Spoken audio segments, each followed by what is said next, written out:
Today's my very first episode of Woodsman Farms. We do mostly homesteading, hunting, foraging, growing your own food, jarring, preserving.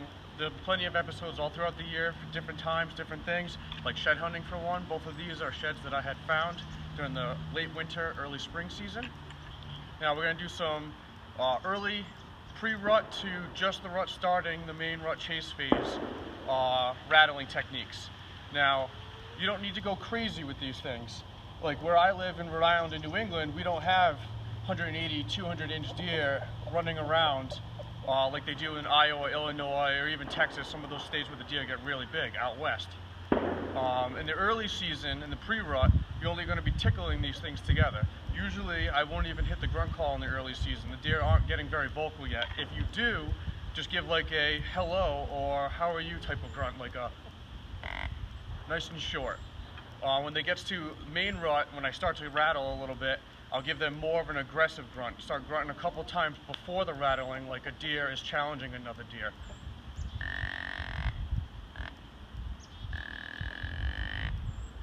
And then I wait about a minute or so after I do that, and I give the first crash. You gotta try to mimic what's going on. Picture two deer hitting together.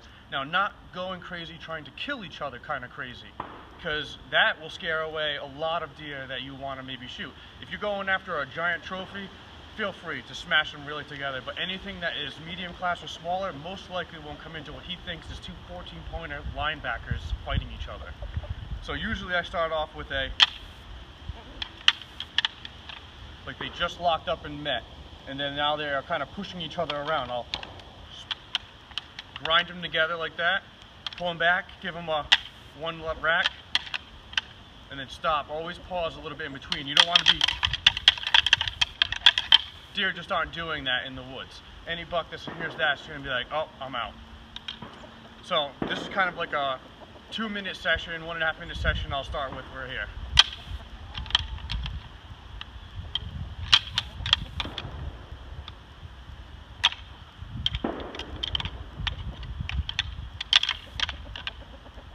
Now, a lot of the times, deer will also fight. One will run away or back off, and then they turn around and continue to fight again. So waiting 10, 15, or maybe even 20 seconds in between before you give the next crash again will sound more realistic, at least in my opinion. My fiance last year heard two bucks, giant bucks, fighting, and she heard them fighting off in the distance, and then they stopped for like 10 minutes, and she didn't see them. Then she sees one come running in, do a complete 90-degree turn, turn around, and the other one runs in and they start facing off again. 60, 70 yards right in front of her.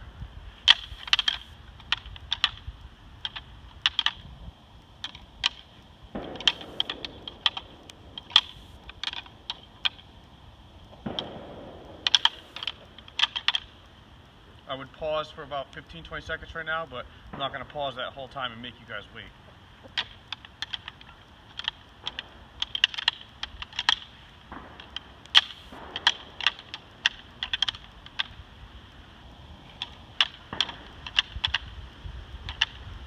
And that's pretty much it. Somewhere between 45 seconds to a minute and a half. You don't want to go anything crazy. In the pre-rut, when they're just testing each other out and they're just tickling together, I usually only do something along. I literally just slap the tines together. Just give that bone-to-bone noise. Maybe one, but that's it. And only rattle for like 10 or 15 seconds. Remember, they're not aggressive yet. Here's a session of how I would do it. Right now it is November 9th. We have about a week or so of bucks hitting our mock scrapes very hard, and we have signs all over Facebook and on the internet of people dropping big deer, so they are starting the chase phase. Alright, so now I'm going to do a full session, no talking, show you exactly how I do it. I'm just not going to wait the 20 or 30 seconds in between. I will just say something when I would normally wait. Start off with the grunting like they are starting to challenge each other.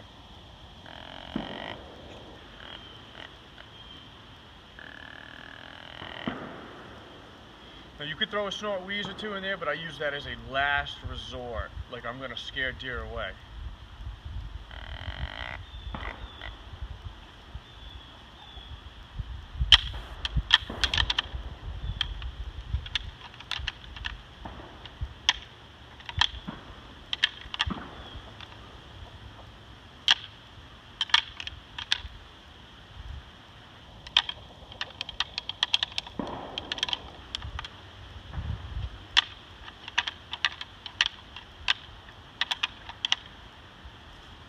20 seconds or so right here.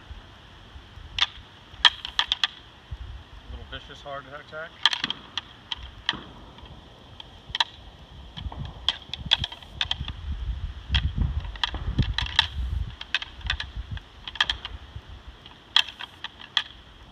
And I just repeat. Crash together, wait a little bit, do that for about 1 to 2 minutes. I recommend not going too long because deer don't fight that long unless they're really going to town on each other. Now, some people will say really smash them together because you want that giant buck to come in. If you live in an area where giant bucks aren't just prevalent, like in Iowa and Illinois, I would go moderate because, just like his analogy I'll give you. You go fishing for a largemouth bass, you throw a 9-inch rubber out there.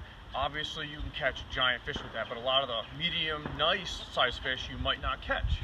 But if you use a smaller worm, you can catch all those medium, nice size fish, but still can catch the big fish. I've called in a lot of nice bucks just doing moderate, medium-sized rattling, like medium-sized deer going at it, because that dominant buck now thinks those two medium-sized deer are about to score a doe that is rightfully his. So he will come in and investigate it anyways.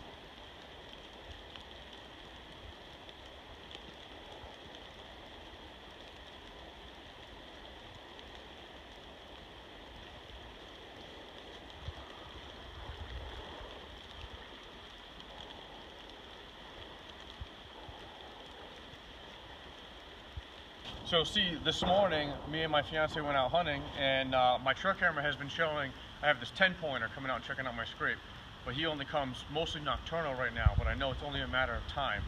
I have this smaller 6-pointer, very big body, 140 pounds for like a 2.5-year-old 6-pointer. That's pretty big for around here.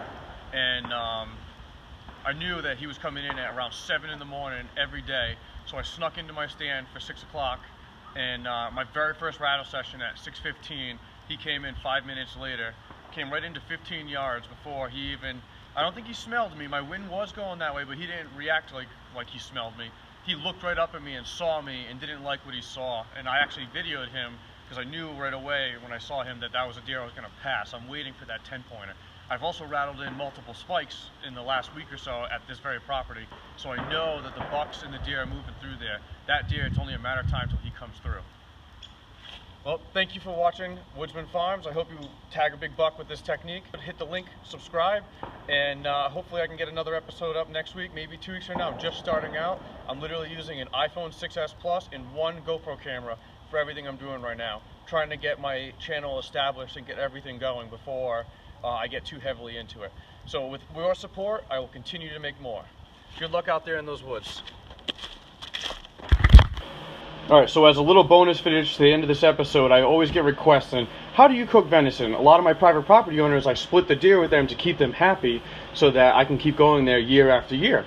And I like it with a slight pink center. I always slow cook it, and there's no reason to turn it into deer leather. Now I have a shoulder roast here, bone in. We had got this year. This morning I took one of these, defrosted it, put it in the crock pot here, and all I did, very simple, put it on low, throw some barbecue sauce and some garlic in there, and I'll just leave that for 7 or 8 hours. When I come home from hunting tonight, I'll just pull that apart, and I got a nice loaf of bread to have barbecue pulled venison sandwiches.